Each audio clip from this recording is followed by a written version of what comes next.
గత కొన్ని రోజులుగా ఆకాశమే హద్దుగా దూసుకుపోతున్న పసిడి ధరలు ఇవాళ సామాన్యులకు కాస్త ఊరటనిస్తూ స్వల్పంగా తగ్గుముఖం పట్టాయి.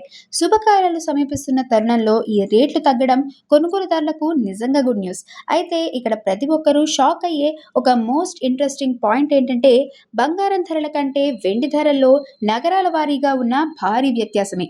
ప్రస్తుతం తెలుగు రాష్ట్రాలైన హైదరాబాద్, విజయవాడలో ఆభరణాల తయారీకి వాడే 22 క్యారెట్ల 10 గ్రాముల బంగారం ధర 1,43,940గా ఉండగా, 24 క్యారెట్ల ప్యూర్ గోల్డ్ ధర 1,57,030 వద్ద ట్రేడ్ అవుతుంది.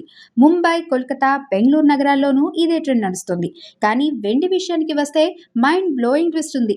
ఢిల్లీ, ముంబై, బెంగళూరు నగరాల్లో కిలో వెండి ధర 2,79,900 ఉంటే, మన హైదరాబాద్, విజయవాడలో మాత్రం ఏకంగా 2,89,900 వద్ద కొనసాగుతోంది. అంటే మన దగ్గర వెండి డిమాండ్ ఎక్కువగా ఉండటం వల్ల ఉత్తరాదితో పోలిస్తే కిలోపై ఏకంగా 10,000 అదనంగా ఉంది.